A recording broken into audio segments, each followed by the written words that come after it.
What? I know. Why do we keep... You could go anywhere. No. You can do And you go to a death of the family twice, but not really ever? Yes. Hi, everybody. Welcome to Back. I'm Sal. I'm Ethan. I'm Ben. Tom King is back on the menu, boys, and we're going to start with Trinity, Daughter of Wonder Woman.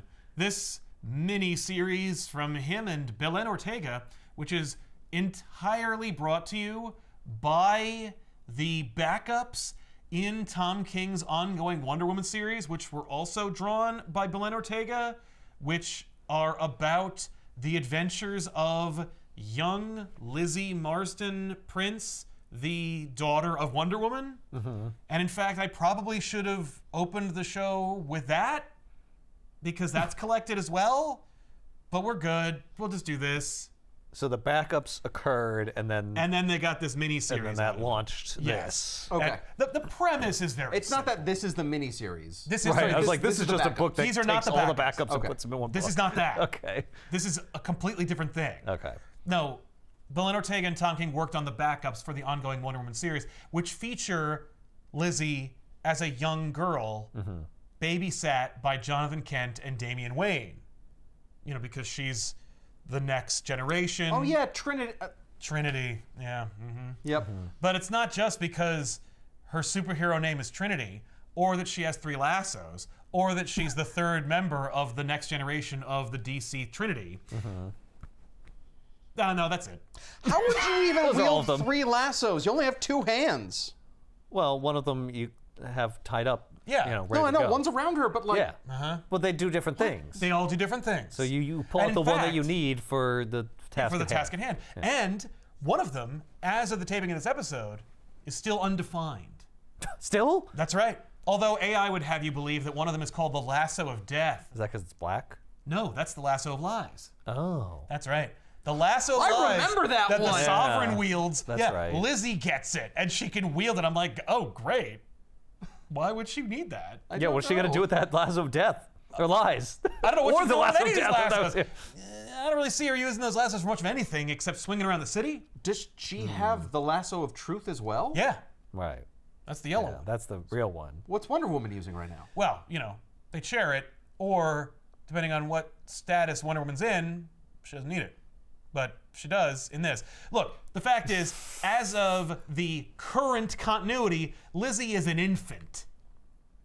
Maybe Lizzie will live in these adventures. Maybe this will happen. Literally, I have been operating under the assumption that every Lizzie story is an imaginary story because I don't even know if she's real. Right. Where'd she come from? Right? Except that when she was introduced fully formed, like as an adult or a 19-year-old in a Centennial Wonder Woman issue that Tom King wrote that was just like, what about this? And then everyone freaked out. How did we get here? Right, what? And how did we get here? Who's the dad? All that stuff. But we did the actual... Who gives a shit who the dad is? Well, Wonder Woman I is your wanna mom. know. Yeah, I know. I know, but I'm- you know, where did the dad part come from? I don't care. I mean, I would wonder. Yeah. But the answer You don't is want to know who obvious. Wonder Woman was banging? I Right? want to know. I would love to know. You know, what kind of qualities does he have? How would I measure up to those? Maybe- Exactly. Do I have a shot? What I do don't I know. need to do? Exactly. So is it the lasso of truth, the lasso of lies, and the lasso of public opinion? Sure, why not? I mean, so Lizzie kind of like shows up and you're like, okay, and it's funny because when she first shows up, she is very much kind of like when Cora shows up, where she's like, I'm the new character, and you gotta deal with it. And she like pushes Damien and John out of the way. And it's like, oh my God. And in fact, like King kind of clocked in on that, and he's like, all right, let's dial that down a little bit. Not that she's not youthful and exuberant and maybe even a little overconfident. It's just that she's also not unstoppable and unlikable. Right. And the backups in the Wonder Woman series from King and Ortega are a lot of heavy lifting to make you like Lizzie. Because fully formed 19-year-old Lizzie is kind of like, no. But little Lizzie, Wonder Robin, which is basically just her in a Robin costume at like age 8, Oh my God. is amazing. It's also amazing that King That is is like, able... wait, you can deflect bullets? you're in. No. You are 100% in. There's no way that Diana would approve. Like, she would not allow that to happen. But they also do put her in that costume when they do need to go outside. But then it's like Superman and Robin are taking care of her. So it's like, yeah, and then this little girl, got to put a mask on her, you know, so. Wait, Superman or Super...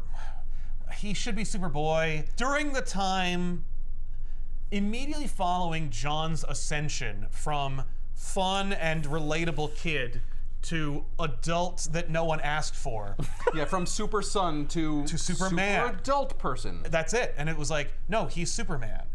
Like, we're gonna call him that now. Plus, you know, we were heading into 5G, and DiDio wanted to make Superman proper into a fascist and replace him with John. And no one was on board for that, which is how Grant Morrison got involved and did Superman and the Authority. But he will be eventually Superman, even though Superman can't die and will always be Superman forever. But he'll be another Superman. Yeah. And it's the same thing with like Captain America. Look, like Sam and Steve are both Captain America, and the way they resolved it is one day they fell in the ocean and they said, why don't we just both call each other Captain America? And that was the end of it. So he's Superman. now there's two Supermen. So really, John was never Superboy. He was Super Son. Right. Well, he was a Super He Son. never got to be Superboy. He never got to be Superboy. Well, until Superman dies, he's always Super Son. Yeah, or Super Junior. Or Superman Jr. Yeah, Superman Jr., which they would have coined in like the 50s, but that's not gonna fly. Like, but I'm an adult. Dude, shut up, Superman Jr. Junior? Why do they keep calling you that? It's an old reference. You remember that really old movie, Indiana Jones? The first debut of Trinity, you can't call her Wonder Girl because there's already two Wonder Girls. And none of them are related to Diana, or one of them kind of is Diana. Kind of Anyway, is it doesn't her, matter. yeah. Here she is, fully formed. She's hanging out with Damian, who is Batman, and John, who is Superman. They've replaced their Respective fathers, and she's here too.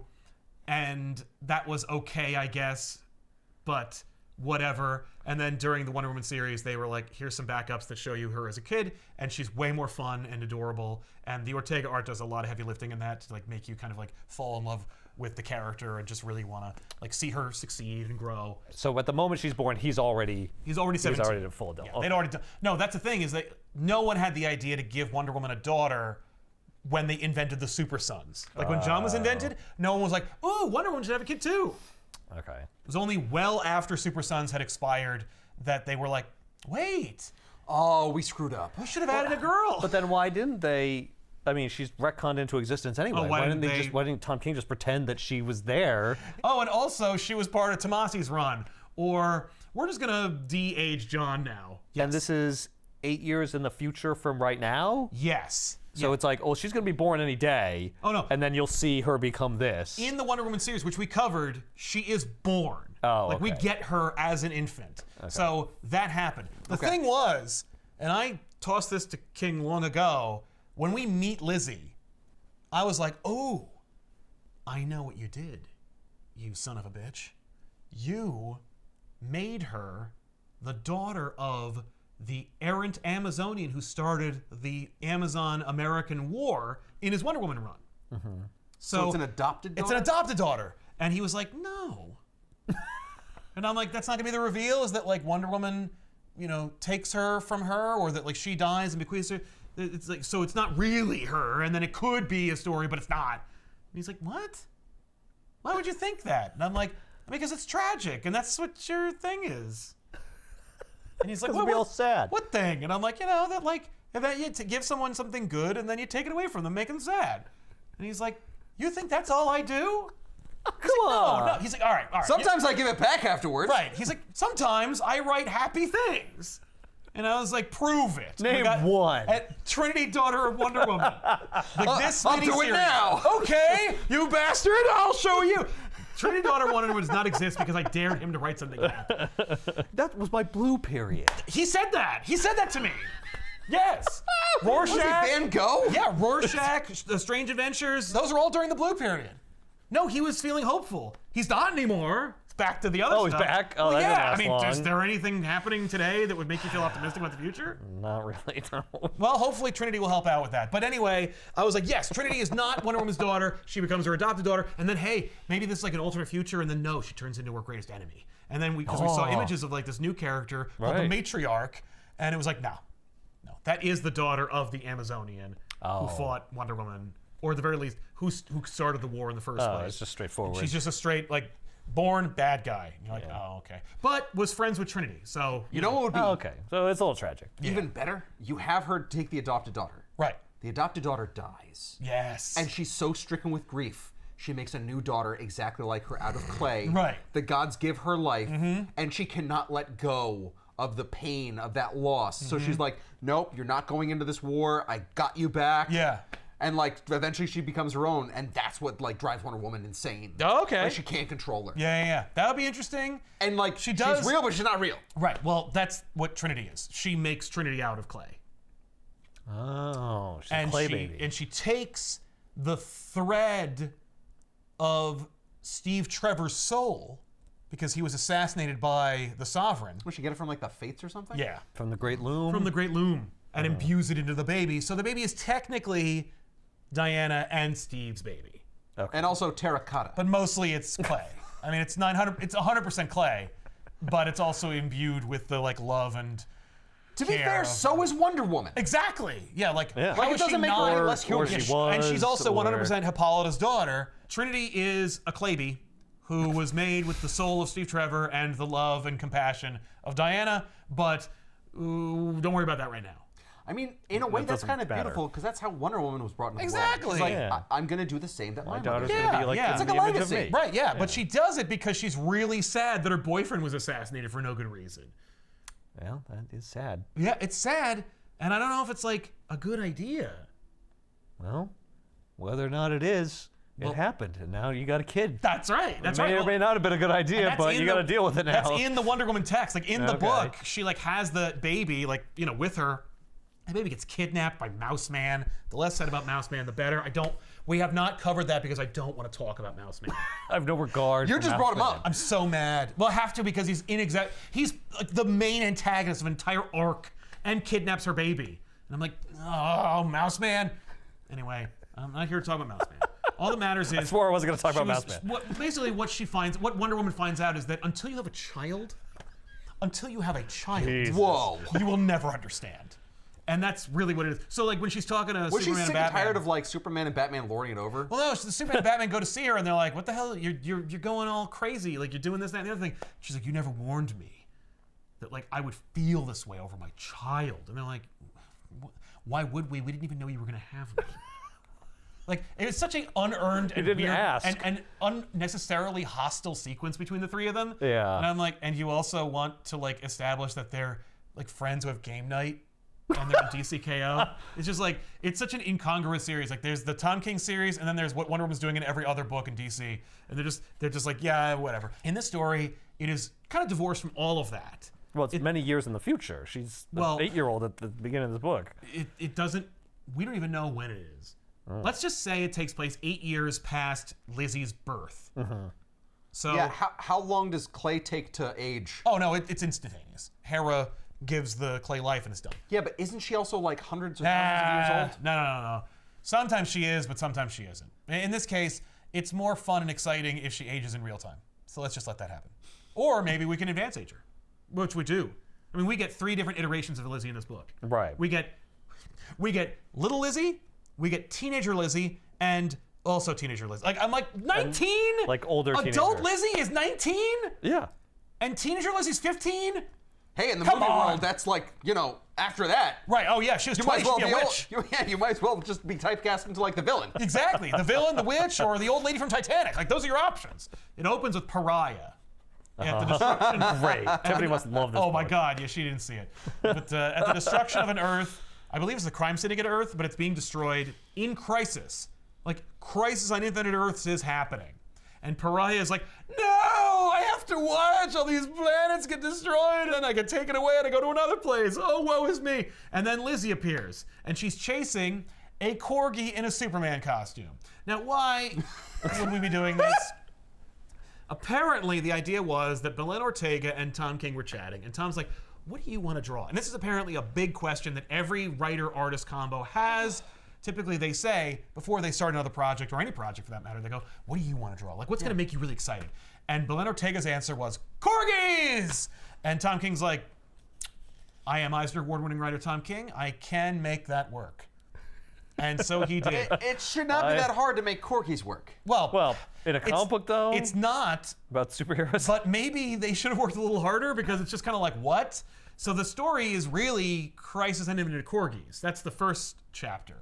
And the idea is that Lizzie bungles around through time and breaks it such that her babysitters, John and Damien, turn into Corgis and jump into the time machine that one of the Lizzies uses to go back in time to talk to the younger Lizzie and get lost in the DC timeline.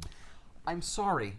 I want to apologize because I said it shouldn't be that hard, and yet here we are. But here we are in a time travel story about 3 different iterations of the same character going through different seminal DC events to recapture Korgified versions of her friends from different times, by the way.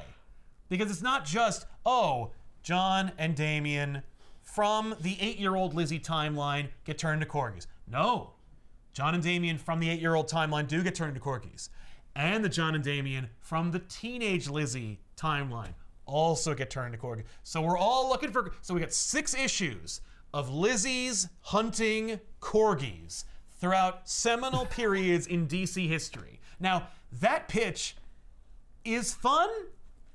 I don't think we go far enough with it, but I digress. So it's a There's no, children's like- book. Yes. It's a book for kids. It's an all-ages book. An all-ages Everyone book. can enjoy Yeah. it, except the internet. There's no international, or I'm not international, interdimensional like dog catcher after them as well. Oh my God, I love that idea. Yes, yes, a multiversal There dog should have catcher. been. Yes, yes, the cosmic dog catcher. What is this, a Marvel comic? Why do they turn into corgis? Because time is being mucked with. Yes. Is it the butterfly effect, or do they come from a corgi universe where or- everyone's been turned into Or corgis? they cause the Corgi universe. This is like Superman's dog, Right. just on a different planet. Yeah, right. You this can't is- have like a corgi planet because there's only 52 universes in this? No. So you got rid of that? Okay. Yes, but also, after Doomsday Okay. Clock, nah. All right. Don't worry about it. But I had a map and everything. Yeah, Yeah, don't worry, that well, map's in the garbage. Belen Ortega wanted to draw corgis, and I want to have them be slippery and difficult to capture so I can stretch it out over 6 issues. Right. Now, how do they turn into corgis and why? Shut up. Right. Now, I asked a lot of questions of Tom. I said things like, why do they turn into corgis? Whose time machine is this? Right. Who's causing the time travel to happen? No, the Lizzies are doing the time traveling, but With from what whose? technology? Right, Or is it Rip Hunter's time machine? Is it Booster Gold's time machine? Is it a time machine that's reserved for the Amazonians? Is it the third lasso? Right, yes, the third lasso's time. Yeah, the gray Right. one. And she like she whips it around in a big circle and Yeah. turns it into a sphere. That's not what it is because she has the 3 lassos. That'd be fantastic Does if he- you actually make it like the lasso shape and like you do that whole like lasso trick where it goes around you. Yes.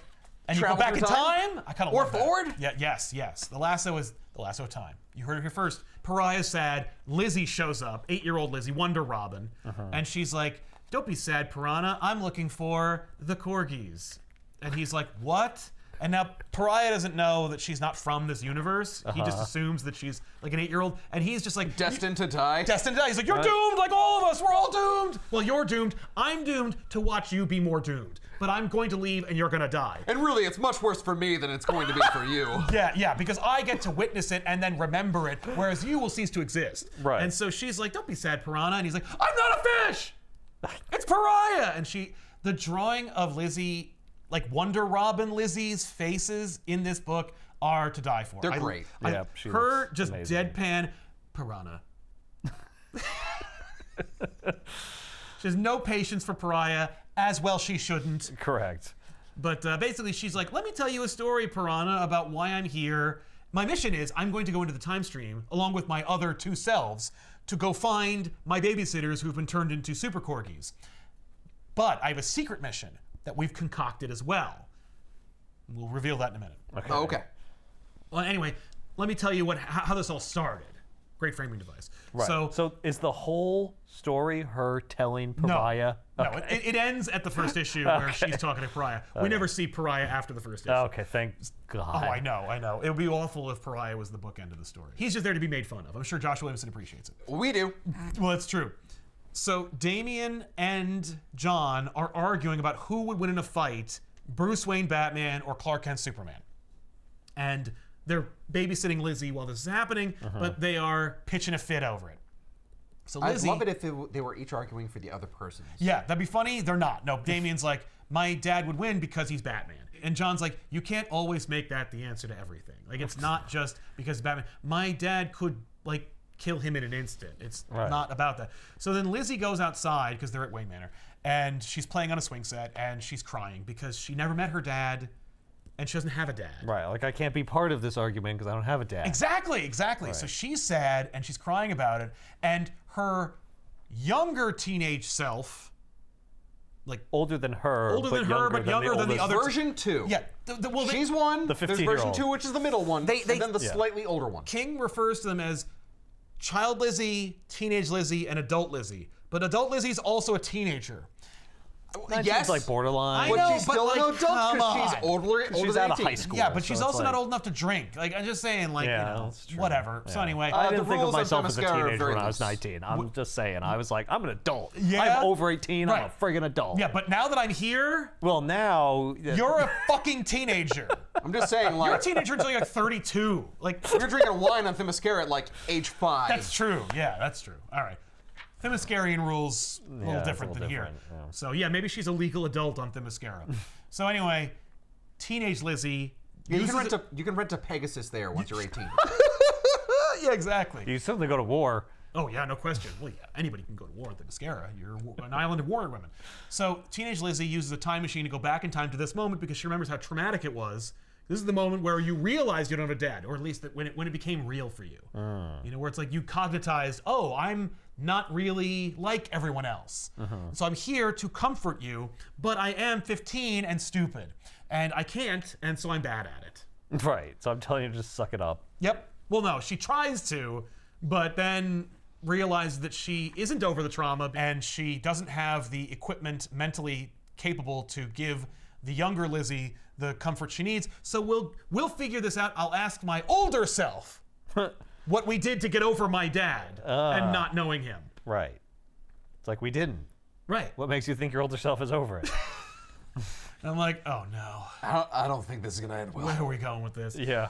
And so it seems like the plot of this book is 15-year-old Lizzie. got a time machine. Yes. And what did she decide to do with it? Yes. The To first visit thing her- she thought to do with it was visit her younger self to help assuage some trauma she remembers she had. Yeah, I remember a really tough day that I had. Yes. Yeah. And I gotta tell you, I don't know about like what Lizzie remembers or doesn't remember, but like Lil Lizzie seems to be able to take a lot of things in stride. But she's I a mean, child. yeah, I'm just saying, like, how can you even understand that your dad never existed? Whatever. So Well, that's kids, man. Like That's 5 true. minutes later, you're gonna be focused on something else. ice cream, boom, we're done. So then 2 Lizzies go into the time machine and go to the future to go visit with older Lizzie, Okay. who's on Themyscira. Right. Okay. And they get there, and older Lizzie's like, "What are you doing? Quit dicking around with time! You're not supposed to be here. It's a horrible idea." Also, she reveals that, like, now that I'm here, I'm fully formed, and my name is Trinity. That's my superhero name. And they're like, "Wow, Whoa. that's great." awesome." And while they're on Themyscira, they see that there's a statue that was erected of Steve and Diana together. That clearly, like, you know, Diana must have commissioned. And Actually, Lizzie commissioned. right, well, little Lizzie is like, "That's my daddy. I know who that is," and she's so excited because like it's gonna work. And obviously, it's not gonna work. And so when they go back to little Lizzie's timeline to drop her off, Right, John they're and not Damien there, turn there's into corgis instead. If they're corgis instead. Is everybody a corgi? I'm seeing a lot of corgis. Well, it's because when the second Lizzie went back, those John and Damien's also went back in time, and they were turned into corgis when they came here. So there's multiple super and bat corgis, and they end up going through the time machine and getting lost in the time stream.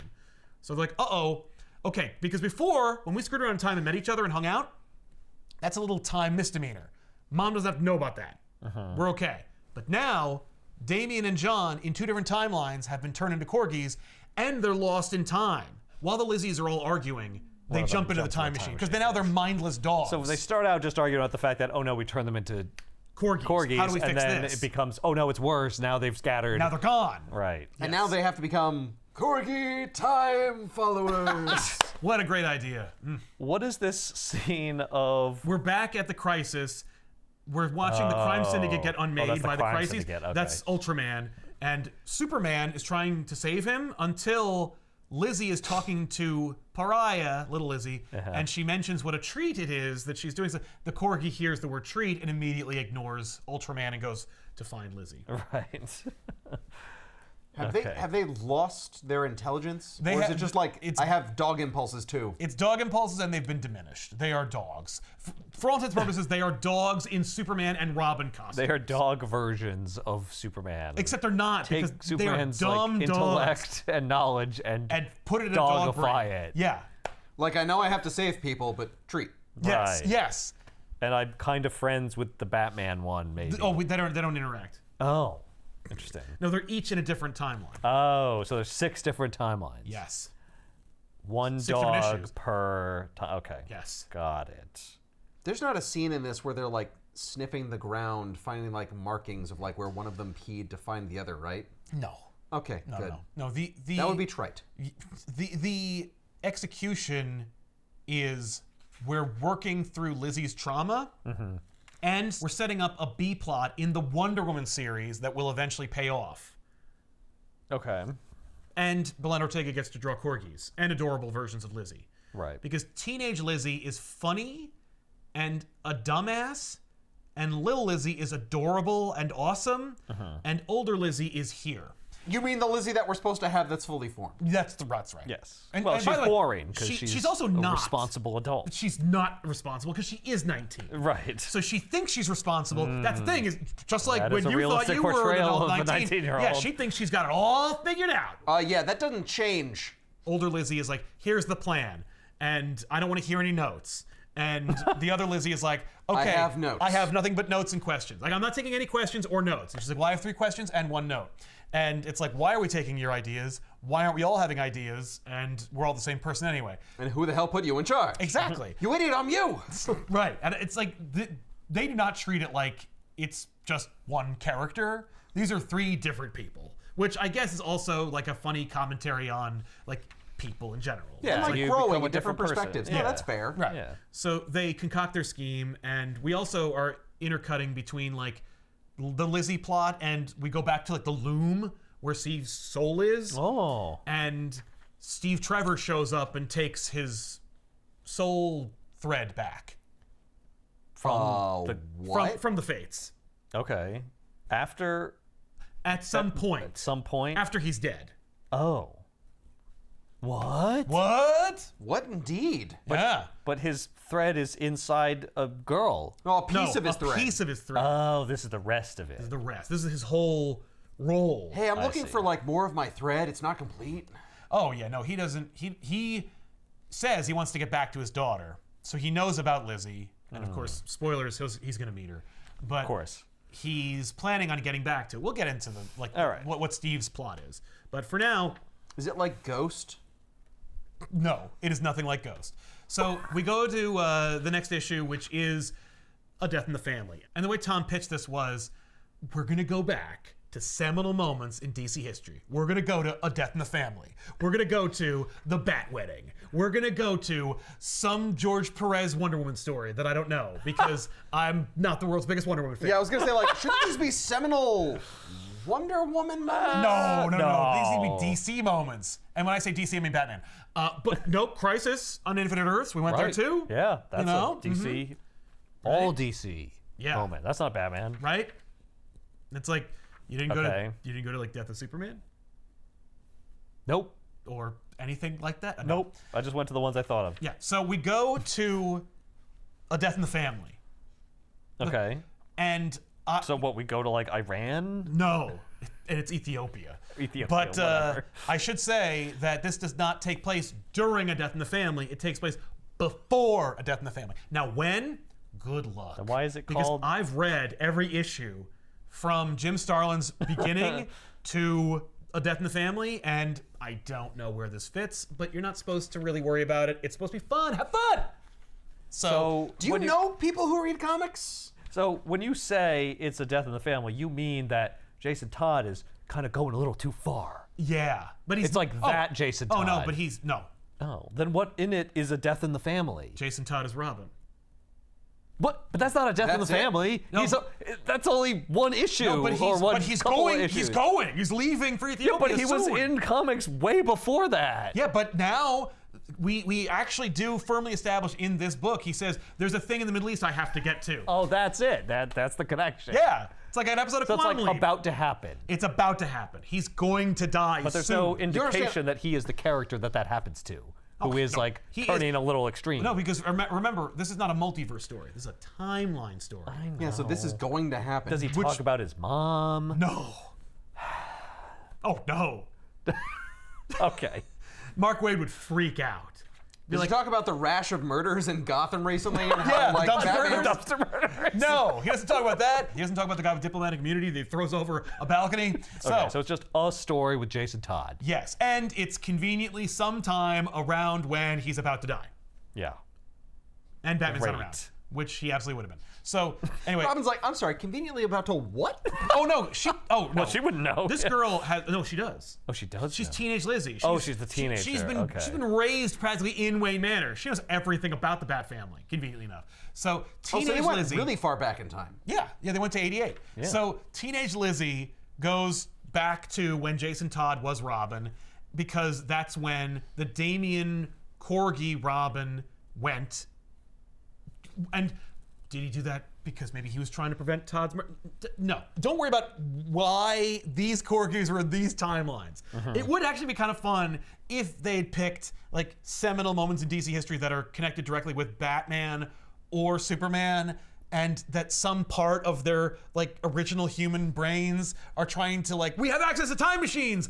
Let's go back and fix this. Like I would love This to see. was a big problem. It'd be so cool to see. I mean, when I say cool, I mean like goofy to see Doomsday trying to swat a super corgi.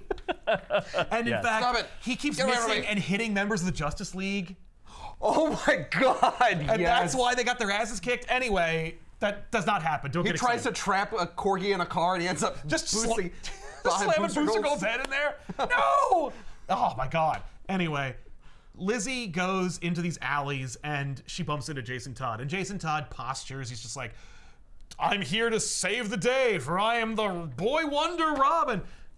Apparently, Lizzie is only familiar with the original Robin suit in very limited context. So seeing a person dressed like the original Robin, she thinks this is hilarious. And she just keels over laughing I at mean, this she poor also kid. remembers wearing it when she was young. Right? And it Yeah. was like that big. Yeah, and it looks great on an 8-year-old, Yup. but on a full-grown adult, a 15-year-old boy, She's like, Not so much. put on some pants. Yeah, where's your pants? her problem is his booties. The booties are. And the fact that, you know, Silly. he's trying to be like Batman, but he's dressed Yeah. like a... That? Court jester? Yeah. Which, by the way, Yes. I love the Robin suit. I actually really appreciate that he's wearing it, that they don't try to, like, retcon it. Right.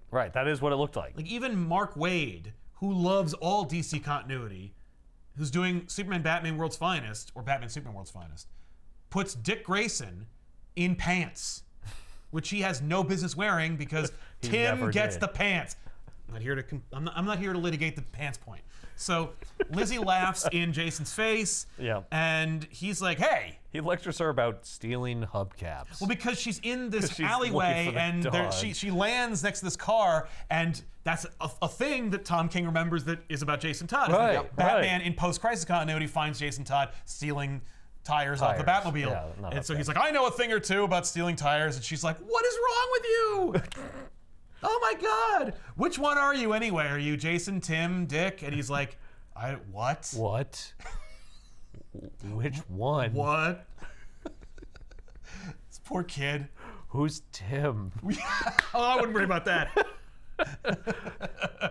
But, it's kind of like, okay, that's fun. So she introduced herself while she's looking for the corgi. She's like, I'm Wonder Girl, and I'm looking for this thing, and I shouldn't actually be talking to you because we can script the timeline. Yeah. But also, I really don't care about the time stream. Right. Like, a lot. But anyway. Yeah. So, for all we know, this is what caused. The corgiisms. Yeah. And by the talking to way, people. so the idea is that, every timeline they go to, there could be more corgis. yeah. So Lil Lizzie in Crisis, she gets the super corgi, she brings it back to her timeline where all the other Lizzies are waiting for her. She's like, I got mine. Because they only have one time machine. Right. So each Lizzie is assigned a different corgi in a different timeline. So teenage Lizzie goes back to find the Damien corgi in Death in the Family. Okay. And then she comes back and then gives them the spiel about like what happened, gives them like the report so that they know, did you kill anyone? Did, like the Time Variance Authority. Like, I need to know who screwed up what time thing, so we need to worry about it. Like, do we need to tell Did Mom? you accidentally step on a butterfly? Exactly. It's like, oh man, yeah. I stepped on a few butterflies. Oh no. Like, big time. She doesn't kill anyone, nor does she prevent any births or anything. It's just kind of like, I can't imagine the timeline being preserved despite you doing this. But you know what? Right. Hyper time. It self-corrects. Sure. But Lil Well, that's Lizzie... the corgis. Exactly. The corgis help. They're like... They're a buffer. Older Lizzie is like, I'm sorry, you talked to Jason Todd? You know he dies, right? She's like, yeah, I am very aware that he dies. So, what we're doing here is, let's do it a little bit, will they, won't they? Okay. So Lizzie, teenage Lizzie, and Jason go out patrolling looking for the corgi. She's just like, oh yeah, no, time bullshit, corgi, Robin, we gotta go find him, or I gotta go find him. Do you wanna come with me? And he's like, sure. And they have this little back and forth about like their method of conveyance. He does the like grapple hook. She's like, oh, you're very good with the grapple hook. And she uses her lasso. And he's like, you're very good at the lasso thing. That's cool. And then the two of them just like swing across the city at night. And eventually he brings her back to his place. They go to the cave. He's like, this is the Bat Cave. It's kind of a big deal. She's like, yeah, I've been here before.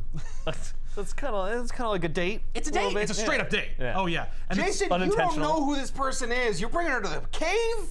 Well, she's dressed in a costume. she's in a costume. She's got powers. I know she's from the future. Yeah, and I guess. I'm a 15-year-old boy. Yeah. I'm bringing her to the cave. If I can't bring a superhero 15-year-old girl to the cave, what the fuck is the point? What am I doing here? And also, I might as well just die in Ethiopia. yeah, I might as well just get murdered by the Joker in Ethiopia. I mean, the reality is, Batman's done it with worse. Yeah. I bring Catwoman to the cave.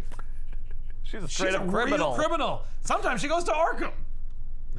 Anyway. So Jason reveals that Batman has cameras all over Gotham. We'll just check the cameras. Right. She's like, what? What? And they end up finding out, like, they see one of the Robin We don't corgis. keep the footage. Yeah, we dump it every night. Sure you do. Oh yeah, I bet. Yeah, no, you just archive it. Now, if it's 88, those are tapes or Betamax. Right. So it's expensive, and it's gonna take up a lot of room. Thankfully, with the cave. But anyway, they find on a tape, Killer Croc grabs the corgi. Uh-oh. Like, we gotta go. That corgi's dead. Yeah, he ate that corgi immediately. And it's Damien, so it's fine. My corgi has superpowers. Oh no, I'm sorry. It's a Robin. Yeah, no, it's It's a Damien. Robin. he's No, dead. he's. Now that'd be, I would be very okay if the Damien corgi went to Crisis and the Super corgi went there. Cause it'd be so funny to see Killer Croc be like, and he can't bite through the corgi. Oh yeah. And the corgi's laughing, thinking it's getting tickled. Right, yeah, Yeah. exactly. And Killer Croc's like teeth playing, break, yeah. and when they find Croc, he's like, take it, please. The corgi won't leave him alone. He's pulling on his tail if he has one this timeline. He doesn't have one, but doesn't matter. Jason busts out the Bat Cycle, which looks very conspicuously like a toy I had in the early 90s. But I know we both lassoed for a while, but how about we go for a ride? And she's like, are you old enough to drive that? And he's like, no. And she's like, nice. And I'm like, Oh, all you're right. dangerous. Ooh, yeah, and he is. He's the most dangerous Robin of all. He is the most Except for the dangerous. assassin. So they go in the sewers. They're looking around. And she's just like, yeah, so you must have fought a lot of Batman's rogues. You know, the Joker, pretty serious character. You know, the next time you see him, you should probably just avoid him. You should probably just not go anywhere What near is she him. doing? I like this guy. Trying to save him? Yeah, she's like, you shouldn't go anywhere near the Joker. And he's like, let me guess. You think I can't take the Joker? No, he's like, let me guess, something happens to me with the Joker. I can't be killed. I'm amazing. I'm a 15-year-old boy. I'm not gonna die. Like, I don't think I can die. I'm trained. I know what's going on. And she's like, you do. You were killed by the Joker. You shouldn't go. Don't go. Oh my God. And he's just like, no. Lizzie, when you get back to your timeline, Jason's gonna be like 45. No. The fact is, though, no, Jason is much older than Lizzie. Yeah. In the future. Right now, they're 15. Right now, they're both 15. And yes. that's okay. Yeah. But there's no benefit to no, her right now saving his life. They're not gonna hook up in the but future. we're flirting, but it is a good. But I like you. I think you're a good person. Right. I just don't want you to die. You shouldn't die. Right. It's not fair that you die. Yeah. That's amazing that he's just like, no, I won't die. Yeah. She's from the future, man. She knows what happens. Why would she say you died if you didn't die? Right? Yeah. It's like, well, yeah, but now I know, so I'll be more careful and I'll still. But I will still do won't die. everything the same way. Yeah. No. he's I'm going to ignore overconfident. your advice. Yes. Realistically, she would tell him. But also, realistically, I can't have the future changed. Right. So I guess he has to. Okay. Right, but like just don't write that. Then don't do that. Interesting side note. The Joker kills you. So what you're saying is, up until that point, I'm invincible. Yeah, yes. Theoretically, yeah, that's right. You could jump off buildings, you could drive through fire, yes, you could eat poison, and you'd be fine up until you meet the Joker again. Awesome. You know what they should do? Well, I don't know if you can work it into the story, but it would be amazing if he decides, because of this, that he's going to change his approach to the Joker, And that's that the thing. becomes the Yes. approach that gets him killed. you He's like, gotta- oh, well, I was going to do, I don't know, something different next time I saw the Joker. You give him a bootstrap paradox, where Yes. it's the Yep. thing that causes it, like Yep. Terminator. That is amazing, but it isn't. Unfortunately. It's just, for no reason, No, for no he reason, doesn't learn he anything, doesn't learn anything, and the same and exact thing happens. If you go back and read Death in the Family, he doesn't reference this moment at all. Right, of course. Anyway, Killer Croc reveals himself. He has the dog, and basically we just rely on the fact that like Lizzie is a badass. Uh-huh. You know, he's like, I could take anybody. I'm invincible. And then Killer Croc just grabs him by the throat, and he's like, you want to help anytime? And she's like, I mean, I could kick him. That might stop him. And so she just does. She just kicks him. And he drops the dog. Robin catches the dog. The day is saved. They've caught the corgi. But now Lizzie has no reason to be here anymore. She's got to leave. So they go back to Wayne Manor. And we have this little moment between the two of them where they're like on the couch far away. And they get a little closer. They touch hands a little bit. And then she's like, I got to get out of here. I got to go. And he's like, yeah, you're right. You should probably get out of here. And she's just like, okay, bye, Jason. She takes the dog. And he's like, bye. When will I see you again? Oh, never. Never. Well, maybe someday when you're a murderous psychopath in a bike helmet. Oh, that's right. He doesn't die. No, he dies. Well, he doesn't die forever. That's he comes right. back. No, he comes back. Yeah. Wrong. Yeah, well, sometimes dead's better. And she comes back and she gives him a little kiss on the cheek. Oh. Oh. And then he's murdered viciously in a foreign country. But at least he got a kiss on the cheek from a cute girl. Nice. And a super girl, you know? A super girl. Oh, a Wonder Girl. Pretty good. That's fun. Here's a Wonder Woman story. Like, a moment in Wonder Woman history. So Wonder Woman's fighting Cerberus, and Lizzie shows up, and another Robin corgi is there. facing off against, because it's a big dog. You Right. know? Oh, yeah. Brr. You know? Three-headed dog, a little Right. corgi. And it doesn't know its own size. It's exactly. like, I'm big. Ah. Yes. So, That's cute. Yeah. yeah. So they're squaring off. And so Lizzie leaps in and grabs the corgi, but it distracts Wonder Woman who's fighting the Cerberus. And so she's eaten by the Cerberus. And Lizzie's like, oh, shit. Or crap on a tiara, as she likes to say. So Lizzie kills her own mom. What? And then we go back, because she's giving the report to the other Lizzies. And they're like, you killed Mommy, no! And she's like, don't worry, I had access to time machine. So she went back in time and did it again. Oh my god. So she saves her mom, but then the corgi gets eaten. Every time it's a problem. Right. They're like- something's horrible is fated to happen no matter what I do. Yes, and older Lizzie's like, and you broke the timeline. Yeah. And she's like, shut up. She says it every single time. She goes back, to cut to the chase, 38 times. She tries to do this. And at one point, she bumps into Steve Trevor, younger Steve Trevor, and he's like, hi, Wonder Woman's been eaten. But Steve Trevor doesn't know this. Right. She She's hasn't like- gone back to her to She reset hasn't yet. reset yet, and so she meets Steve Trevor, and she's like, hi, and he's like, what's up? You seem like a girl from Themyscira. What's going on? And she just can't help herself, and she jumps into his arms, and she hugs him. Aw. Like, this is the first time Lizzie's ever met her father, is in this time travel story. Wow. At a period in the past before he even would inspire her, that is to say, Wonder Woman, to make her in the first place.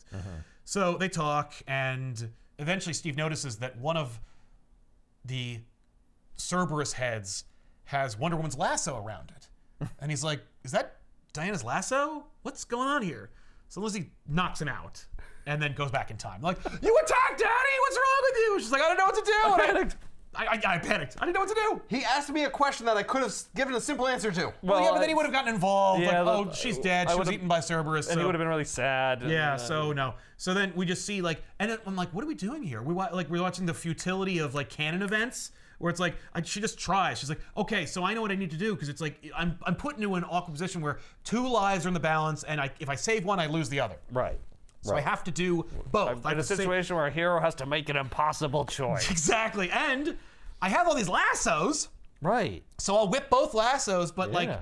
I don't know what speeds and how, it's like how do I It's hard to do. It's hard to do, but after 38 tries, eventually she does it. Yay!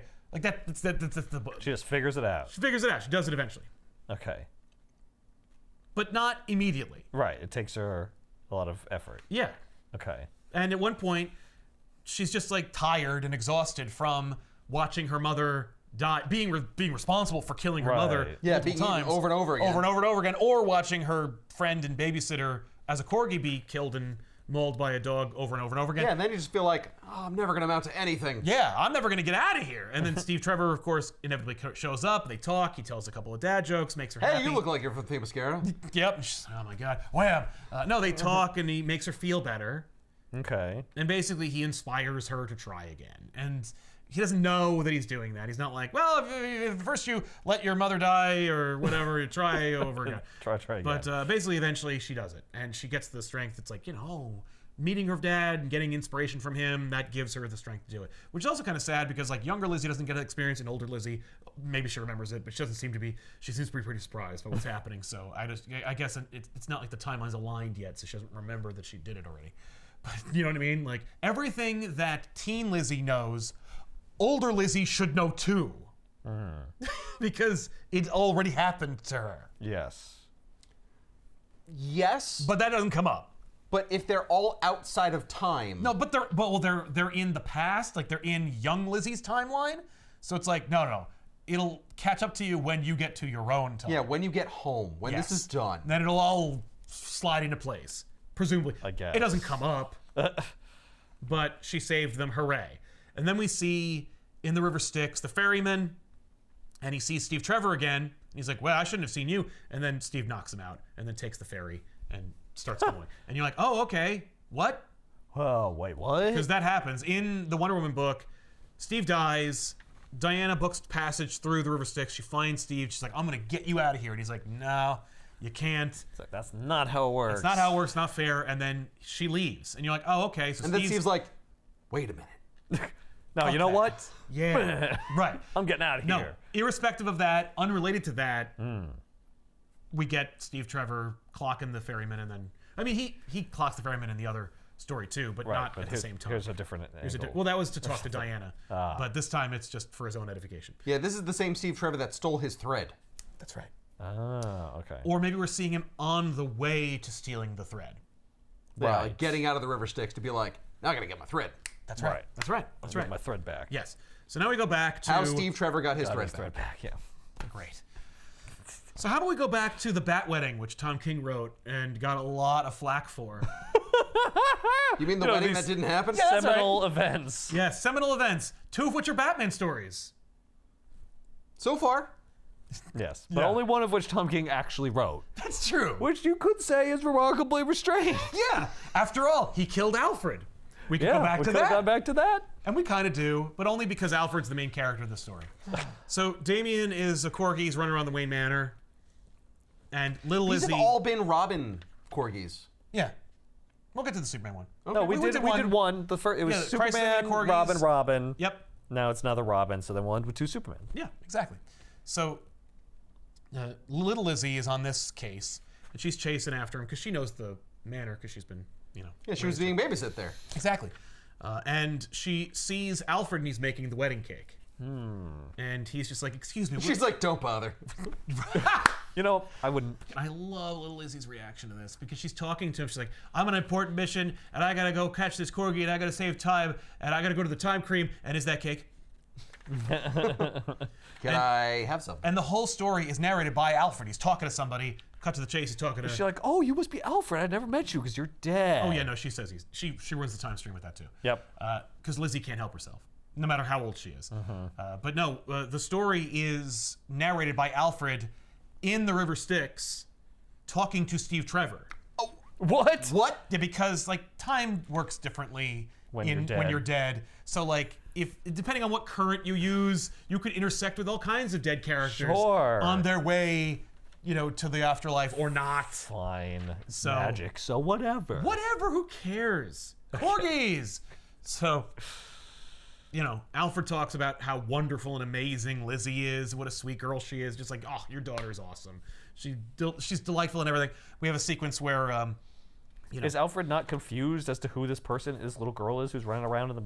he's just she introduces herself. She's like, I'm Wonder Robin, and he's like, I gather from the costume. He's like, sure, you look like you belong here. Yeah, he's I'm just like, like, Alfred's "Whatever." like, Jesus, Bruce. Yeah, I guess right. Bruce just didn't tell me. Another.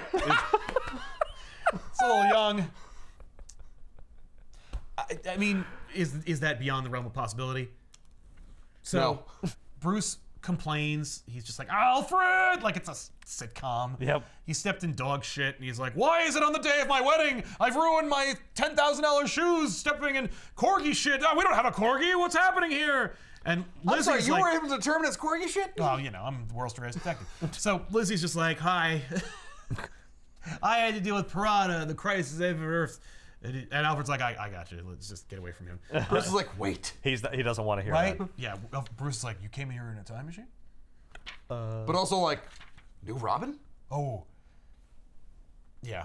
We can make this work. Yeah. So, obviously, Alfred is like, oh, yeah, this is Damien. Like, I know immediately that this is Damien as a corgi. He pooped in the house. He shat in the house. He's ruining everything. He found a secret hidden batarang that's underneath a couch in case everything falls apart. And he's destroying it. And eventually... He's also ruining the wedding of Batman and Selena. Yeah, that's true. Because he's like, what about my mom? Yeah, no, he does not care about Talia in that regard. He's not worried about like them getting together. All the commentary from Alfred is leading up to like, in the end of the day, in order to really catch a dog, you need a cat.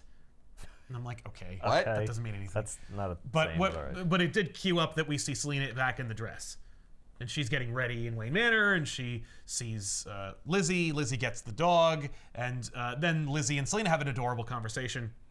Because she's just like, oh, that's a pretty color lipstick you have on, and she's like, this is not lipstick, and she proceeds to explain like, it's like $1 million lipstick. It's like it's got diamonds in it.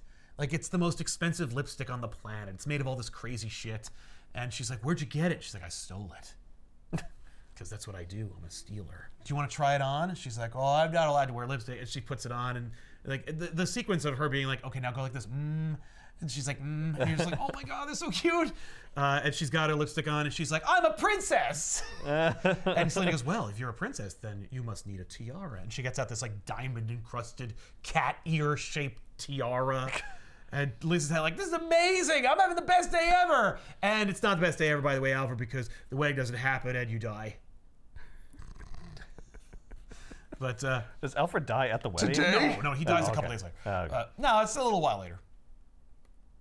But it is during that arc. Yeah. So Like, oh, by the way, you're not getting married. none of that's Thanks for the happening. tiara, though. And actually, it's your fault. Damien meets Ace the Bat Hound, and the two of them bark at each other, and then, Damien's just such an asshole that Ace assumes he's the alpha dog and just, like, shows him his belly and stuff. I'm just like, Okay. all right, whatever. So eventually, Damien goes through the grandfather clock, destroys it, goes down the stairs. Bruce has another, like, Alfred! Uh-huh. Why is it that this grandfather clock that was given to my parents on the day of their wedding, on the day of my wedding, destroyed? I'm like, what is happening? And but we're having fun, It's like Tom Yeah. King's like, I'm usually very self-serious. I'm making Right. light of this whole thing. It's a goofy, fun book. Damien Corgi has destroyed the Batcave. Like it's a complete disaster. Yep. And Wonder Robin sees all this, and she's just watching this calamity because like the two of them are playing now. Ace and Damien are like chasing each other around the Batcave, and everything's getting wrecked. And the penny like falls down and destroys a Batmobile. I'm terribly sorry to say this. Your Corgi Robin was crushed by the penny. Thank God. Unfortunately, it doesn't solve any of our problems here in the past because that's a future Damien. But anyway, the penny falls. It lands on a car. It destroys one of the Batmobiles, and they're all just looking like Selena, Bruce, Alfred, and Lizzie just goes, "Whoa, that's a big penny," and it makes everyone bust out laughing. Like no one can contain their laughter, and she's like, "I don't get it. I don't know why everyone's laughing." And Alfred is like, he takes her, he gives her cake, he's just like, everything's gonna be okay. And she's like, it's not gonna be okay because you're gonna die. And he's like, oh. Well, you know what? I had such a nice day today, and you, Lizzie, are so great and amazing that it's worth dying. Because you afforded me a moment of like genuine laughter with my like would-be son and his would-be wife. Even if, according to you, the wedding doesn't happen and I am viciously murdered by Bane. She doesn't say who kills him because she doesn't know. Sure. But you're like, okay. Could they use this to later retcon that Alfred doesn't die? Yes. Because little Lizzie Told goes back him. in time and tells him. So it's like, oh yeah, I I could got do this for Clayface. everybody. Yeah. Because I saved Jason. They could bring. I saved Alfred. you could be saving everybody. I mean, really, King meant for Clayface to be Alfred anyway. Oh yeah. And then Didio's like, no. No. What if it's Make really it Alfred? matter. We only what? printed a finite amount of books, but make it impossible to get. Because now it's a seminal book at the 0 hour. Lowercase z and h. But anyway, yes, we could just say like, oh no, Alfred coordinated with Clayface because he found out from a time-traveling would-be future daughter of Wonder Woman that he was gonna die. But, I mean, he didn't get all the details, but maybe he did. We could jump cut. Yeah. Anyway, so Steve meets Alfred, and Alfred tells him about it. Tells him about what? What happened. Oh. Hey, I met your daughter. I met your daughter, and she's she's skipping awesome. around through time. Yeah, and she's fun, and she's adorable. You should go check her out. She gave me one of my like happiest moments of recent memory. So in the next story, hey, you know what we haven't seen in a while? Jason Todd. So Lizzie goes back in time to another point before Jason is murdered. Wait, 15-year-old Lizzie or adult Lizzie? 15-year-old Lizzie. Okay. What? She's like, I gotta see more about this Jason guy. Yes. What? I know. Why do we keep?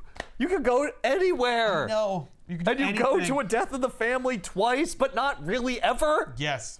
Yes. Because in the last Death in the Family issue, he says, I got a thing in the Middle East I gotta go do. Like, he's leaving! Right. Well, if I want to see him, I better see him right before that. But she does it because now it's like Christmas time. Like, what?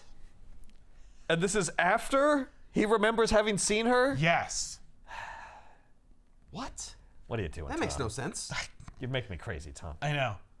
It's just supposed to be cute and fun. You're supposed to be having some fun. Come on. So another Corgi happens to go to the same exact time a couple months later? Months later from that time. I know, but it's really close. These other ones are all spread out a little bit more. Well, I guess I don't know, because I don't know when the Wonder Woman one was, but I assume it wasn't at the same time as Death in the Family. Maybe it was. Maybe it's like a nexus. Yes. Yeah. Just this period in 88. This year-long span of 88 Yeah. where No! all the Corgis want to Yeah, go. when Back to the Future came out. Yeah, I mean, I will say that the Wonder Woman event they're referencing was from the 80s. Okay, so But the preferentially wedding wasn't the well, 80s. the wedding wasn't, and yeah, but Crisis was. So almost Yes. all of them. Almost all of them are the 80s. Clearly, this was just an excuse for Lizzie to go back in time and hook up with Jason again. Right, so we couldn't think of what else to do with a 15-year-old. So let's just do the same thing. How about the same thing? Well, now she's got a crush. Right. We got to follow up on that. Got to follow up on that crush. I mean, that is accurate to a 15-year-old's worldview. Sure. Like, that's the most important thing now. Yes. And you know what? My whole life. We also haven't go done back. we haven't done a lot of fart jokes. I guess that's true. So let's get some of those in there. What? It actually made me laugh aloud when I saw it the first time. Reading it again, I was like, "What is this? What are we What are we doing? Okay. Like what? Like this issue shouldn't even be happening, and we're gonna have the Mad Hatter shit his pants."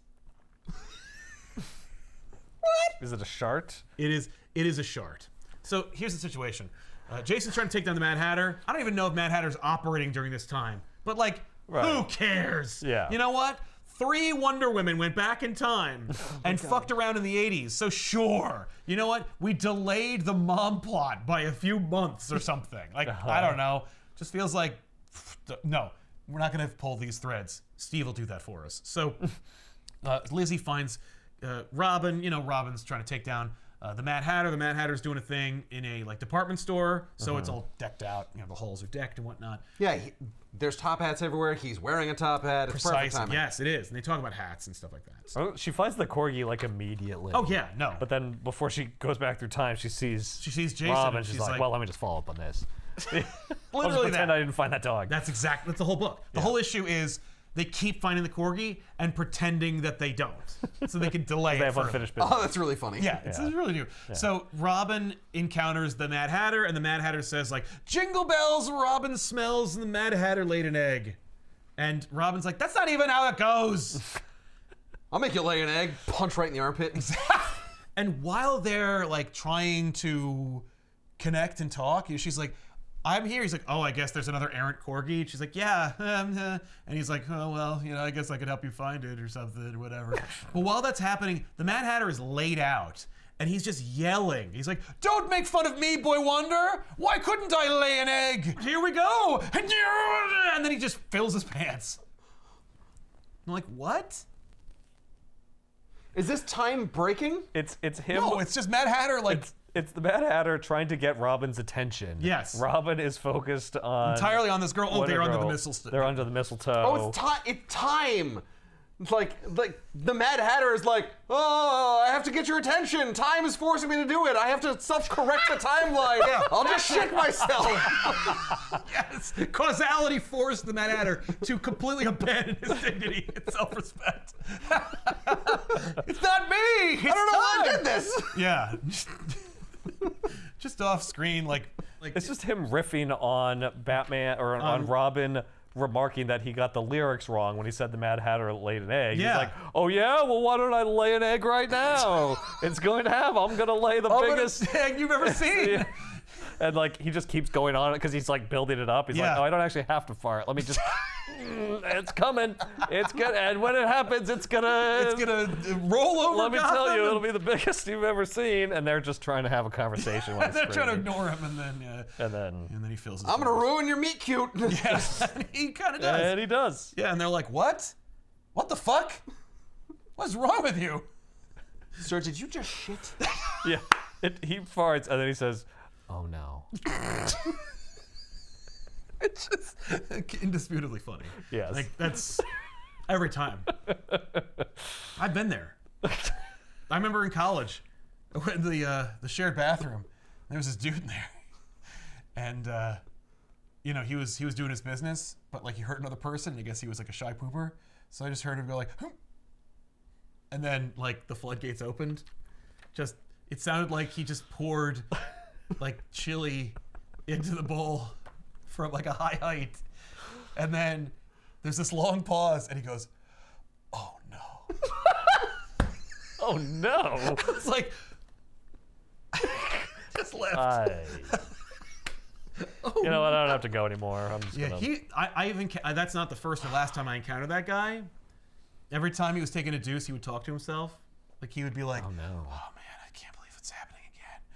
Oh boy, this is a big one." I called him Monologue. That was my nickname for him because he always talked to himself. Don't do that. Don't talk to yourself. Look, this is a person who he needs to psych himself up. Yeah. So Lizzie and Robin fight a bunch of Batman villains Calendar Man, fucking Tweedledee, Penguin. Oh no, Tweedledee. Yeah, okay. I think it's because it's the around lesser. Christmas. Yeah. Exactly. Okay. And Kite Man. Kite Man, yeah, of course. Got Hell the yeah. Kite Man in there. Hell yeah. Awesome. And then Robin reveals sometimes when I'm out crime fighting, Alfred will leave a picnic basket for me. I don't normally eat it. I just leave it because I don't need it. But if you want to share it with me, I guess that's okay. And I'm like, you got gleeful look on your face the entire time. You've been fighting bad guys. I know. Oh, each time they fight a bad guy, one of them sees the corgi and goes "Hey, get out of here." God, but they eat cucumber sandwiches together, which is adorable because it's Alfred's signature dish. Yeah. And so they have them, and Lizzie reveals, she's like, "We had sandwiches with cucumbers on them. And you know what? Wasn't bad. I myself never had one. Always wanted one. If we still had ComicPop Kitchen, I would have Tiffany make us cucumber sandwiches. I'd like to know what it's like." What's on a cucumber sandwich? I don't know. Oh, I can Cucumbers. presume cucumbers. Besides cucumbers. I assume some kind of a binding agent, like a mayo or something, but I don't know. They have to be cut tiny and adorable. I think they're usually like half moons or something, but I don't know. I've only seen them drawn in comic books, and again, I don't think they've ever had them themselves. I've only seen them cut as tiny little triangles. Yeah, there we go. Or very small squares. Interesting, yeah. Yeah. But it's on white bread. Yes, it is on white bread. Typically, I've seen them with the crust cut off as well. Yes. This time, they reach for the same thing, they touch hands, and they just stay like that, which is 100% 15-year-old puppy love. I've been there where it's like, oh my God, she touched my hand. I can never move it again. Another Sal lore story. Like, what do I do? What do I do?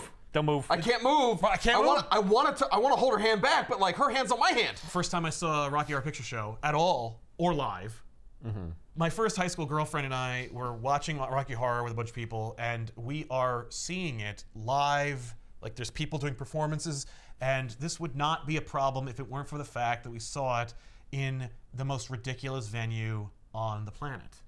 And I say that with no exaggeration or hyperbole, because I'd never been to a live Rocky Horror Picture Show, and I have a V written on my forehead in lipstick by the people who ran it. Sure. As they went up the hit, Yeah, that's what as they went up happens. the line outside, letting them know, if you're not familiar, that I was a virgin for seeing Rocky live, which I assumed, rightly, that would be some kind of a visual indicator to use me in some way in To their like performances. fuck with you. Yes, which they very much did with other people. My friend was on the aisle, definitely got messed with, but I was closer to the center. Yeah, you were a little safer. I was a little safer with my girlfriend, with whom I had done no shenanigans. We're still very much figuring things out. And so we're watching this monstrosity, and I have to pee. And I'm like, uh-oh, I gotta pee. Not, I think I have to pee. Right. I definitely have to Right. pee. It's an emergency. It's an emergency. Like you already previously held it in, and now you're on the second go round, and you're like, oh, that's No, this is I didn't notice I had to go, but now that I realize I have to go, I have to go. Now I have to go. I've got to pee. She gets my hand, and I'm like, uh-oh. If I move now, it's like I'm freaking out about her touching. Yeah, I'm rejecting Right. her. I can't do that. And then I realize. What did she say? I suddenly have to pee right when she touches my Right? hand? Yeah, so now that's no one would ever do that. Now I have to And I wait. can't be like, oh, I have to go to the bathroom and pee. Or- because she touched my hand, and now I have a boner. Exactly. What if I look like I'm like, I can't hold it anymore? You touch my hands and I gotta masturbate in the bathroom or something. There's any myriad of things Right. that she could. There's Right. any myriad The of only conclusions she could jump to. acceptable option is for me to just It's just sit here rupture my bladder. and take it. So So I just piss myself in the middle of the I just theater. relieve myself. So so she's holding my hand, and I have to pee, and it's building, and I'm watching this movie and these People.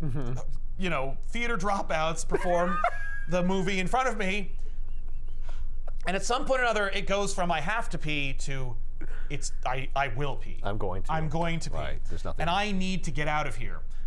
Where are we in this movie? I've never seen the movie. Brad and Janet are in some kind of a graveyard. I'm sure that's got to be like halfway through the movie, right? It's 5 minutes in. I was like, that's at the beginning of the movie. What?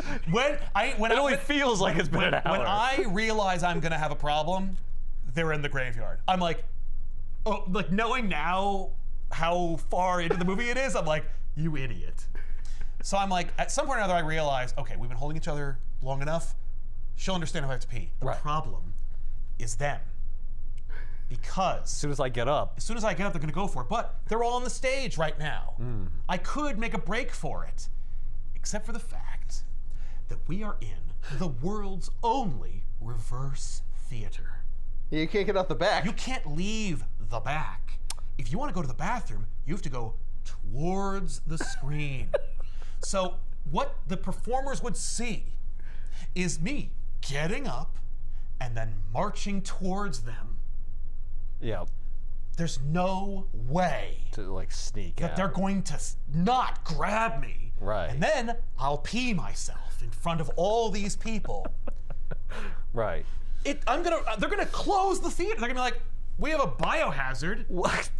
Wouldn't they assume that you have to pee if you're getting up in the middle of the show? These people drew on my face. They don't care about my bodily needs. No, but they don't know I have bodily needs. They assume that I'm some crazy person who wants to be part of the show. Hey, he's getting up. Let's have him join us. Let's get him. Get All him. right, come on. Get him. Is that so wrong to assume? Hey, that guy drew attention to himself. Yes, absolutely. That is 100% what the Rock Hero I don't people think do. it's. I don't think it's normal to think. Saying I have to use the bathroom, they'd be like, "No, you don't. You wanted to come up No, here." they wouldn't say you wouldn't want to, but they would be like, "Well, you could hold it Yeah. for this little joke we're about to do." And I'm like, "You, sir, you have no idea." Like, Yeah, the pressure behind this. yeah, Damn. you don't want to be in that situation. You want to be like, it's an emergency. It's an emergency. Don't you understand? Please, for the love of God, let me pass. Kill yourself. Hey, this guy already shit himself. Why'd you wait so long, man? Because I'm with a girl. So? Wait, stop the movie. Stop the movie. All right. Where is she? Wait, bring up the lights. Let's sit down and figure this No, out. you know what? Don't bring up the lights. Spot guy. Shunk. There she is. Hey, is this your boyfriend? Oh, great. There's the girl I like. That whole thing flashed before my eyes. So I'm just like, I'll just have to lock in, as the kids say. Yeah. So he By- crossed his legs and the held pee in, real that tight. is. Yeah, lock the pee. I'll have to harm myself. Yep. Like, I'm thinking I have it pretty much on lockdown. I can imagine the visual of me is this. Just me holding her hand completely still, but the rest of my body is just freaking out, like I'm being zapped by an electrical charge. Yeah. And then, the movie's over. These fucking people Wait, you got leave. through the whole movie? That's the whole Oh my God. You had to pee from the graveyard scene to the end of the movie. You had to pee for an hour and a half. Yes. Wow. I held it in for an hour and a half. That is impressive. I know. She better have appreciated that. You should have told her right afterwards. You know what I did for you? She would have been like, what the fuck is wrong with you? Just go pee, you weirdo. That's exactly what she would have said. I did eventually tell her, and she basically said that. Yep. She kind of took it as a compliment. She was like, "Aw, don't do that." Don't hurt yourself. Yeah, that's why we need women in our lives to like fucking go like, "Don't do that. That's a really bad idea." No, it wasn't about you. It was about them. They would have made fun of me. Well, and I don't want that. No, but it wasn't. But I didn't want to look. I didn't want to be humiliated in front of my would-be Right. girlfriend. She just showed me physical attention, That's true. Yeah. and I'm gonna throw it. I was afraid you would just never let me live it down. It would be over. Well, and it was not just us. It was our friends. Everyone was there. Ben was Right. there. People were just like, and they would never. They'd have Yeah. made me a laughing stock. Maybe not Ben, but like the rest of them definitely. I was in the balcony, man. So, I really relate to Lizzie and Yeah, Robin in this situation. right. You'd give up a lot to hold a girl's hand that Yeah. you like. Let that be a lesson. Always pee before. Yeah, always pee before. Scarecrow robs a bank. Again, I'm like, which Scarecrow are we doing? Like, Don't worry about it. The worry one about that they wanted to he draw. looks kind of like the Scarecrow that like Tim fights, but like I don't know. It's the same Scarecrow. I mean, it's always Jonathan Crane. It's just like what Yeah, which costume? costume are we costume doing? is this? Like I did. You know what I didn't do? Normally, I do like heavy research for this stuff. Like the closest thing I did was I looked at all the books. Like I was like, maybe Tom actually did look up like what issue, and I was like, none. Oh, None. no? It Oh, doesn't no. fit at all. So when I realized that this story is impossible to fit in, I was like not going to look up whether the costumes were accurate. I was impressed that the Calendar Man costume in this fight looks at least like the one from the 90s. I was like, yeah. Close. All right. Yeah. Well, but like, he's fun. It would have been Yeah. that one. Did Calendar Man even exist? Yeah. But Oh, okay. different kind of Calendar Man. Ah. So, Scarecrow, robbing a bank, Lizzie and Robin show up. He does the intimidation boy wonder thing, which Lizzie has no room She in just her heart laughs for. again. It's Yeah. hilarious. It's like, I'm sorry. That's, The Is he robbing a bank at night when it's closed? yeah, Yeah, He or something. like takes down like the Like a security guard guards. or two. Okay. Yeah. I was like, your whole thing is fear toxin. Right. Really, you should be doing this in the daytime with a lot of people around. Yeah, it would but make it then- a lot easier. But then Batman would punch me. Like with this, I might get away with it. Except that Batman only operates at night. story. Batman has already left for the Middle East. Right? No. He's benched no, Robin. No, I That's know. what Robin In says. this story, he's like, yeah, right now I can't be in the Middle East because I've been banned. No. I told There's Batman no room for what that. you told me about dying when I met the Why Joker. would you do that? Yeah. And he's benched me benched me. indefinitely. Yeah, I'm fired. No, he did say he's fired. said he's like, I'm fired, fired. yeah. Whatever. This is a story about 3 different time period versions of a character he made up. Right. Am I seeing gas come out again? Is this more fart jokes? Yes, but it's fear gas. Because Scarecrow operates in fear. Oh, I know. Yeah, but he doesn't like go, well, I heard about Mad Hatter's eggs. How about this one? How about I Rumpelstiltskin myself? So Scarecrow is defeated, and the kids like see the corgi and they go like, oh, there's the corgi. I guess we have to go. Like, wait, no. There was fear toxin, and I'm afraid of you leaving, so I see the thing that would make you leave, so I think we have to keep fighting crime. And so they do. And then they both like kind of admit in a cute, like kind of non-communicative manner that they were both lying about not seeing the corgi. Of course they did, and they recognized that it really was the corgi, and they're sad to leave each other. And, you know, and the girls, of course, are like, oh... And then what happened? And then what happened? Did you smooch him? Rob says, maybe I'm afraid to lose you. Yeah. It's like, you should be. It's getting serious. Because you're going to fucking die. You're going to lose everything. You're going to lose everything. You're going to have your brains beaten out with a crowbar, and then your body's going to get blown up with a goddamn bomb. Oh, also, you're going to find out about your biological mom, and she's going to die in front of you. Actually... And she doesn't come back. You shield her body from the blast with your body. If you didn't... I neglected to mention that she also betrays you to the Joker, and that's why you're in that position in the first place. But whatever. Yeah, it's pretty horrible in every way. It's horrible in every way, and then you die. And then you die. But... And then she dies too, right? She dies too. She dies. Yes, she tries to save her, and it doesn't work. Well, it does, because she dies after he dies. Yeah, she lives just long enough to tell Batman what happened. That's right. And then she was dies. long enough to see her son die. Yeah. And then she dies. And then she dies. Well, she doesn't actually know where he is. They're like blown in other directions. Oh. No, she dies alone. Well, Batman finds her. She dies. She dies giving her deathbed confession to Batman and then dying. It's great. Yeah.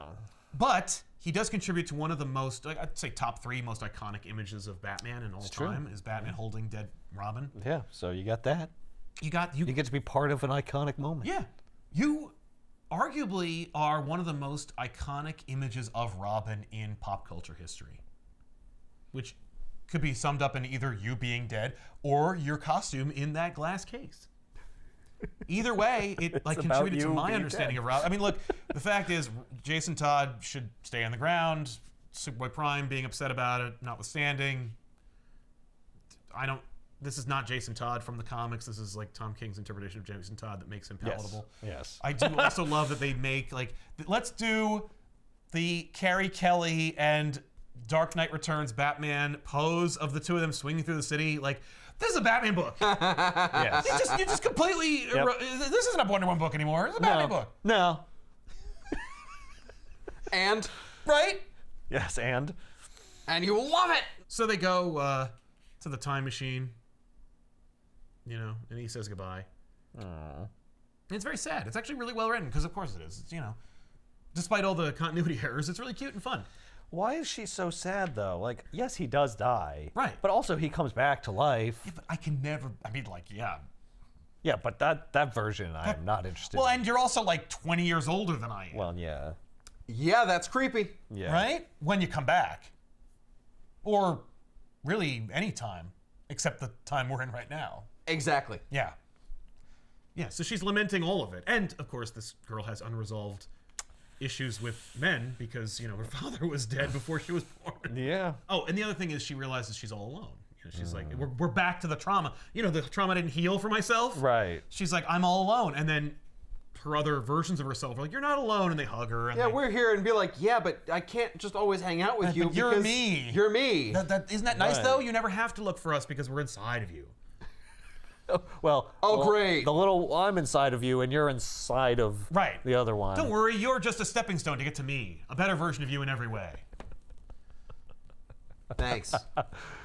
You'll And just hey, inevitably you become know me, what? so don't even worry Right? about it. And older me is less problematic to hook up with Jason Todd. How about that? It's like, yeah, but like still, no. So I can get what I want. Right. Well, and you'll, ipso facto, you will get what you want. Yeah. You just gotta wait a little while. And teenagers are famous for that. Lizzie goes to Steve Trevor's place, older Lizzie. Okay. And she's found the corgi. It's with Steve. And she's just like, hi, I'm your daughter. Like, I'm going to tell you all about me. So Okay. we have a talking episode. Yes. This stuff happens. We should walk the dog. You know, before it doesn't want to, I don't want it to shit all over the time machine. So he's like, well, we got to put it on a leash because, like, you know. That's Because the of law. Washington. Because, so, you know, she's one of her lassos and walks the dog, and the two of them have a nice little back and forth. You know, we reveal he still tells dad jokes. This is, of course, the day he is killed by the Sovereign. Now, I don't know. I assume this is when the Super Corgi went back, but maybe she brought him here. I don't know. It doesn't really matter. It doesn't matter. But this is the plan, by the way. We're revealing that, like, their plan was to catch the Corgis, and maybe we'll just save Steve, too. Oh. Like, fuck the time stream. Right. We'll just keep Steve from dying. Okay. I mean, it is their dad. Right?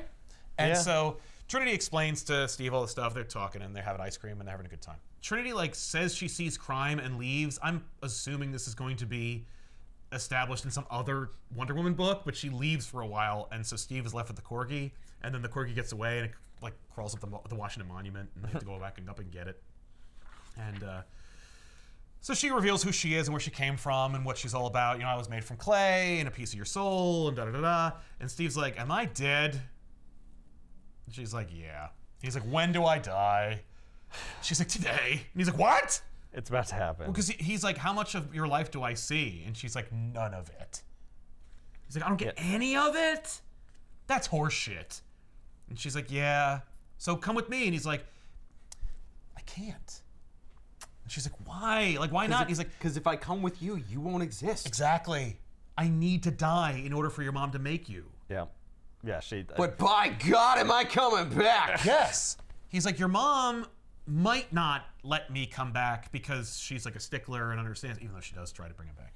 But he's like, you're a human, like me, at least half human. You have my soul, or half of it, or whatever. or part of it. So as far as I'm concerned, do whatever you need to do. Like, let's break the rules. Fuck it. Yeah, bring me back. Yeah. Whatever you got to do. You know, let me die. We'll do that, and that is gonna suck. Right. But then come get me. Because I'm happy to break the rules. You know, I'm dating Wonder Woman. Why not? Okay. I should get a pass.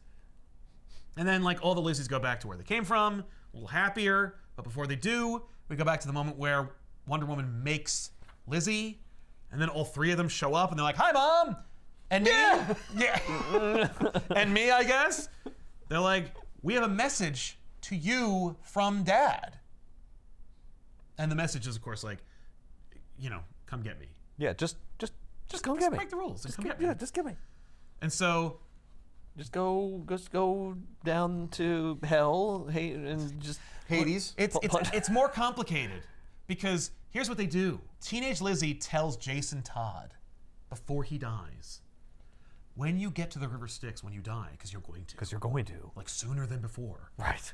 find Steve Trevor, because he doesn't die either. Like, he dies and he comes back. Huh? So he must take a different route down the river.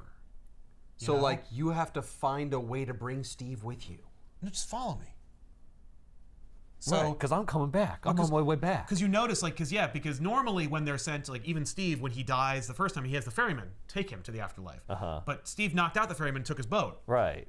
You see Jason Todd And I was like, Robin. now what do I do? And Robin's like, well, Jason Todd Robin also doesn't have a ferryman. right. So he's on his way out as well. Now, is this how Apparently, Robin you came just back rode the to boat life? backwards. No, it is not. How did Robin come back to life? I assume it was a Lazarus pit or something? Okay, so the first time, it's because Superboy Prime punches reality yeah. and makes it so it didn't happen. Literally brings him back because when he shatters reality, Yeah. it makes the alternate Jim Aparo pages be the real life thing, so he doesn't die. Right. But all that did happen still. So Jason Todd wakes up alive in his own coffin and crawls his way out. That's the first way he comes back. But the retcon is that it's a Lazarus. Yeah. Yes. Which is why it comes back kind of weird. Yes. He Yeah, comes but- back and his brain damaged because he goes hit in the head with a thing. But for that to happen, something's got to go on with his soul. What's his soul What's his soul doing? It's rowing in a boat. This is what his soul experiences while that's happening. Yes. Well, he cognitively is like, ah! His soul is like, come on, Steve, let's go for a boat ride. And I that's guess the you can book. bring someone back to life that way. Sure. Or it's how the afterlife justifies superhero resurrection. Right. That. That's then the end of the But story. then they physically put his body in a Lazarus pit. Well, what happens to Steve happens- Trevor's body that he comes back? We don't know. It hasn't happened yet. Right. That's the taping of this episode. Interesting. But Steve's coming back. Okay. So everybody who complained that Steve Trevor was killed for no good reason can shut up. Shut up. Because actually he was killed for a great reason, and the reason is called Trinity. This book. Daughter of Wonder Woman. I mean, I do like the idea here. Yeah. You know, people have been killed for worse reasons. Right. I cite Robin. Oh, you mean because of a 900 number? Yes. That being Because said, the fans voted for it. they were right to do it. I know it was also manipulated. It was fake. And it was also like an appallingly low number. Yes. Like a low margin and a low Right. amount of total Yes, calls. because a tiny fraction of fans Paid beat the a $1.99. slightly tinier fraction of fans. Yes, that's right. I generally paid more for this phone call than I did for the comic book. I paid more to kill him than I did to read about him being killed. That being said, it was the right decision. It was the right thing to do. It gave us Tim Drake and a million great stories, and I would argue that there are more good Tim Drake stories than Jason Todd stories. Yeah, he from didn't his have to resurrection die. until ever. Batman Yeah. could have just been like, you know what? Then This you is have- irresponsible. Then you have a spare Robin, and we also did that story. But we have a spare Robin. We He's got Dick. 4 of them. Yeah. No, Dick became Nightwing. All right, we got 2 spare Robins. Tinfoil hat time. I think they were going to kill him anyway. Yeah. Like, they drew different pages, but I wonder if they would have just lied about the contest Right. and said he died anyway. In fact, Who says they didn't? Who says that the calls didn't come from inside the house? Yeah. yeah. Yeah. Yeah. Maybe I that think story about the person, like, look. robocalling? Yeah. Yeah, that was to cover the fact that actually they just lied. Yeah, look, listen. They animated Smithers shooting Mr. Burns to keep the secret. Is it so out of the realm of possibility that they paid Jim Aparo to draw an alternate page just so there's plausible deniability that Right. Jason was not going to die? Right. No, maybe he was always going to die. Right, And they just wanted to blame lied. the fans. And they blamed the fans. They're like, so "Don't they blame wouldn't get us." The heat. No, you killed him. If you don't like the status quo, that's on you. I mean, it sounds like a Marvel idea, but I also agree that that's definitely a kind of thing that they would do. Yeah. And now that I'm saying it out loud, I think that's exactly what happened. Because there's no good, safe, clean, satisfying way out of that story. It's called A Death in the Family. Yeah, but they engineered that story because they made the decision to kill him. Yes, I'm saying, what yes. if they just never made the decision to Right. kill him? That story would never have happened. Well, then at all. he just would have been Robin. They wouldn't have gotten rid of him at They all. could have fired him. Yeah, but like, what do you do with that? What do you do with a fired Robin? We've never done that story. I really. know, The well- closest thing we have is right now, where Tim quits. Yeah. Trinity Daughter Wonder Woman is in the comments down below. Pick up a copy if you'd like to check out this fun adventure. Yeah. The frustrating thing is, I like Lizzie in any version but the one that they want to write stories about. Which The one's current that? one? The baby or the adult. I don't like either of those stories. And the matriarch arc, that's the other rub of current Wonder Woman right now, is that like there's a big arc happening that is in the future. Like the Say it like Bishop. future. They have the matriarch, daughter of the Amazonian who starts the war between America and Themyscira. Yeah. Yeah, the matriarch becomes like the most powerful badass in the DC universe and like kills like Superman and Green Lantern and Hawkman and all this stuff and like What? and it's just yeah, and that's like the future and like Lizzie's in that future and I'm like, so none of this is gonna happen. This is not going to happen. None of this can happen. Right. It's going to get wiped Well, it out. can't Yeah. happen. And if that's the case, then I guess Lizzie isn't real either. And Com's like, oh no, Lizzie's real. But the Right. future that she's in that Will get wiped out. will get wiped out. Has to be wiped out. Or But maybe that's good because you don't like that version of her anyway. Maybe I we don't. just go right to teenager version and we have fun stories yeah, with her. Teen Lizzie's fun. Little Lizzie's great. Little girl Lizzie. Little Lizzie is awesome. It's my favorite version. Yeah. I mean, the fact is they're all in the future. Yeah. So none of them are real. none of them are Except real. the baby. The only one that's Yeah. real is the infant. yeah, but they can tell stories with them whenever. And just be Yes. like, oh well, it changes. Well, they got a time machine. Here they are again. Yeah. You know? Yeah. It really is like the Legion of Superheroes. Like it's just like Yeah. it's look, I know, I'm telling stories where it's like, but that things happen differently than we implied would happen in that book. Yeah, well, they changed the future. Yeah. There's still Legion of Superheroes though. Maybe Yeah. it's just a little different. Like Right. that thing they said that is negated by the thing that just happened. Well, that just didn't happen. Yeah, anymore. well, who cares? yeah.